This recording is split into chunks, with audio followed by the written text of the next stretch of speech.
এখনো পর্যন্ত বন্যার জল বিভিন্ন জায়গাতে জমে রয়েছে।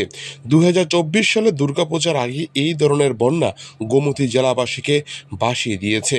ক্ষয়ক্ষতির পরিমাণ কোটি কোটি টাকা ছাড়িয়েছে। বন্যার হাত থেকে রক্ষা পায়নি কাকরাবন বিধানসভা কেন্দ্র। গোমতী নদীতে বন্যার জল বেশি হওয়ার কারণে কাকরাবন এলাকার বিভিন্ন গ্রামীণ এলাকায় প্রবেশ করেছে বন্যার জল। পাশাপাশি কাকরাবন বাজারে বিভিন্ন দোকানপাট বন্যার জলে তলিয়ে গিয়েছে।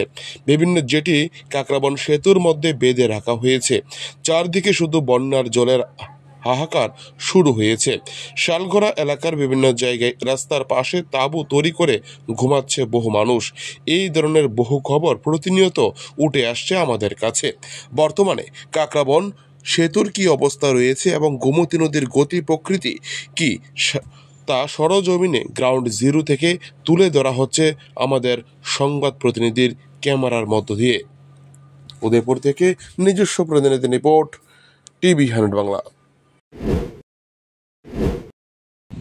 বন্যার হাত থেকে কিন্তু এবার রক্ষা পায়নি গোটা কাকরাবন বিধানসভা কেন্দ্র। এবার আমরা ত্রিপুরার উদয়পুর ছাড়িয়ে এবার রয়েছি আমরা বর্তমানে কাকরাবন এরিয়াতে। কাকরাবন সেতুর উপরে আমরা বর্তমানে দাঁড়িয়ে আছি। আমরা দেখতে পাচ্ছি গোমতী নদীর সেই প্রবল স্রোত কিন্তু এখনো অবিরাম চলে যাচ্ছে। বহু গাছ থেকে শুরু করে বিভিন্ন বাড়িঘর সেখানে ডুবিয়ে নিয়ে গিয়েছে। এবং আমরা কিছুক্ষণ আগে দেখতে পেয়েছি কাকরাবন বাজার সংলগ্ন এলাকায় একটি মসজিদকে কিন্তু সেখানে নদীর জলে ডুবন্ত অবস্থায় আমরা দেখতে পেয়েছি। কিন্তু প্রতিনিয়ত কাকরাবন এলাকার বিভিন্ন জায়গায় কিন্তু এখনো পর্যন্ত নদীর জল প্রবেশ করছে। গোটা রাস্তা ধরে কিন্তু সেখানে জলটি প্রবেশ করার ফলে কাকরাবন বাজার এলাকার বিভিন্ন দোকানপাট সেই গোমতী নদীর জলে কিন্তু তলিয়ে গিয়েছে। এর ফলে ব্যাপক ক্ষয়ক্ষতির সম্মুখীন হতে হচ্ছে কাকরাবনবাসীকে।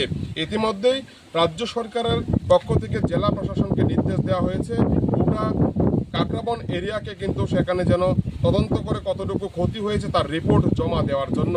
আমরা যে কাকরাবন সেতুর উপর রয়েছি সেখানে আমরা দেখতে পাচ্ছেন আমার পেছনে সেই সেতুর নিচ দিয়ে কিন্তু অবিরামভাবে গোমতী নদীর জল এখনো বয়ে যাচ্ছে। অর্থাৎ আপনারা বুঝতে পারছেন এখনো পর্যন্ত কিন্তু পরিস্থিতি স্বাভাবিক হয়ে ওঠেনি গোটা কাকরাবন বিধানসভা কেন্দ্র জুড়ে। কাকরাবন থেকে বিপ্লব দে, টিভি 100 বাংলা।